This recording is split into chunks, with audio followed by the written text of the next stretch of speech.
Hello friends, welcome to Vadipatti அம்மா சமையல். இன்றைக்கி நம்ம கிச்சனில் பார்க்க போகிற ஸ்பெஷல் ரெசிபி, அடுப்பு இல்லாமல் கேஸ் இல்லாமல் பொரிய வச்சு ஒரு அட்டகாசமான டபுள் கலர் ஸ்வீட்டு தாங்க பார்க்க போகிறோம். பெரிய பெரிய ஸ்வீட் ஸ்டாலில் கிடைக்கிற மாதிரி அட்டகாசமான டேஸ்ட்டில் இன்றைக்கி செய்ய போகிறோம். வாங்க பார்க்கலாம்.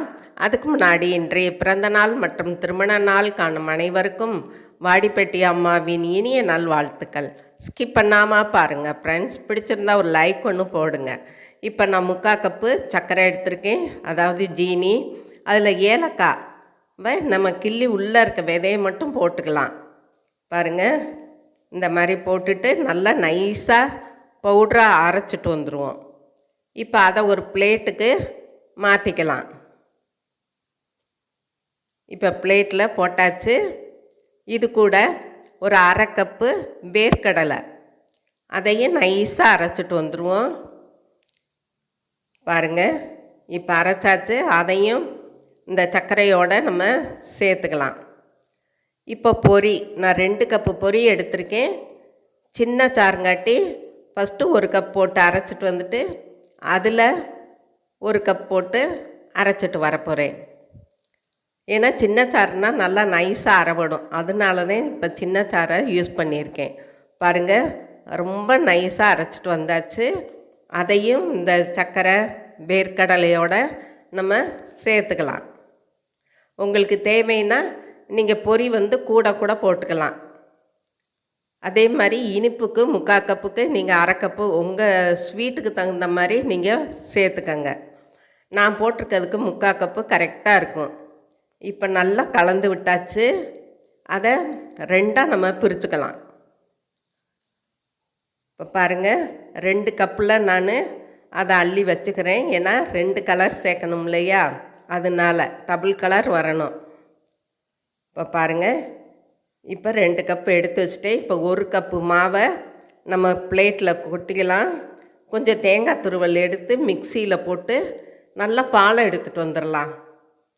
பாருங்கள், இப்போ பால் எடுத்துகிட்டு வந்தாச்சு. இதை கொஞ்சம் கொஞ்சமாக இது கூட ஊற்றி நல்லா சப்பாத்தி மாவு பதத்துக்கு நம்ம பிசையணும். நம்ம சர்க்கரை போட்டிருக்கிறதுனால கொஞ்சமாக பால் ஊற்றவுமே கொஞ்சம் தண்ணி ஆகும். அதனால கவனமாக நம்ம கொஞ்சம் கொஞ்சமாக ஒவ்வொரு சொட்டாக ஊற்றி பிணைஞ்சு எடுத்துக்கிறணும். பாருங்கள், இந்த மாதிரி அடித்து பிணைஞ்சு எடுத்துக்கோங்க.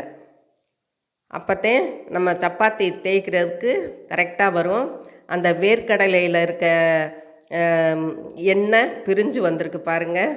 இப்போ இன்னொரு கப்பில் எடுத்து வச்ச மாவையும் நம்ம பிளேட்டில் கொட்டிட்டு, இப்போ பீட்ரூட்டு இருக்கு இல்லையா, அதில் கொஞ்சமாக தண்ணி ஊற்றி பிசைஞ்சாலும் சரி, நீங்கள் மிக்சியில் ஒட்டு அடித்து வடிகட்டி அந்த சாறை எடுத்துக்கிட்டாலும் சரி, இந்த ஸ்வீட் ரொம்ப அட்டகாசமாக இருக்கும்.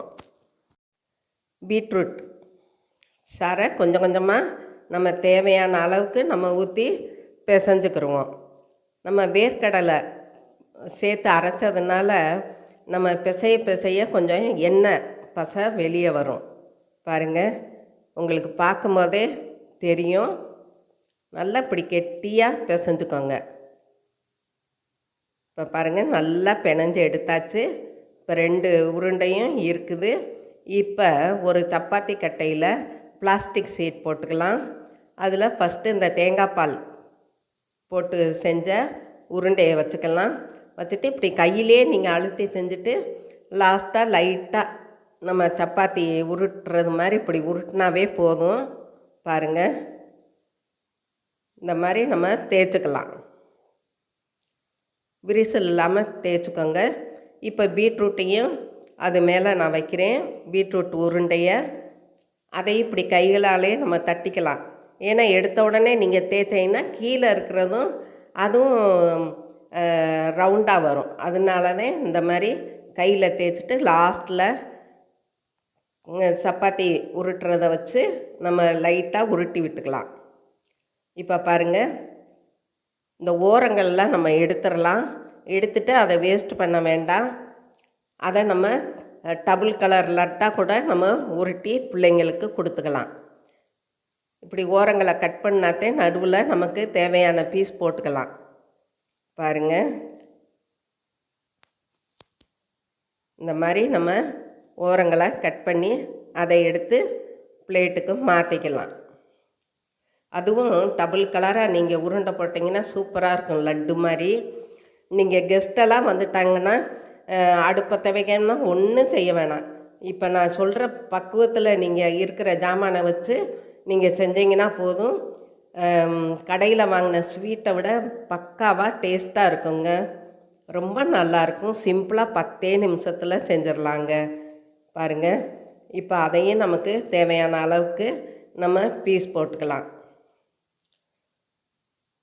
குழந்தைகளுக்கெல்லாம் நீங்கள் அடிக்கடி இந்த மாதிரி ஸ்வீட் செஞ்சு கொடுக்கலாம். இது என்ன, கடலை, நிலக்கடலை, தேங்காய் பால், பீட்ரூட் சாறு இப்படித்தானே நம்ம கலக்கிறோம். பாருங்கள், டபுள் கலரில் சும்மா அட்டகாசமாக நம்மளோட ஸ்வீட்டு சும்மா ஜம்முன்னு ரெடி ஆயிடுச்சு. குழந்தைகளுக்கு இந்த மாதிரி நீங்கள் செஞ்சு கொடுத்தீங்கன்னா டபுள் கலரில் பார்க்கும்போதே அதுகளுக்கு அட்ராக்ஷனாக இருக்கும், சாப்பிடுவாங்க. டேஸ்ட்டில் எந்த விதமான ஒரு இதுவும் இருக்காதுங்க, டேஸ்ட்டில் அந்த அளவுக்கு இருக்குங்க.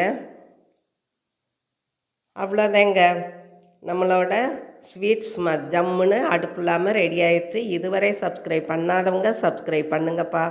ஆளுங்கிற பெல் பட்டனை தொடுங்க. லைக் பண்ணுங்கள், ஷேர் பண்ணுங்கள், கமெண்ட் பண்ணுங்கள். நீங்களும் ட்ரை பண்ணுங்கள், சாப்பிடுங்க, சந்தோஷமாக இருங்க. நன்றி, வணக்கம்.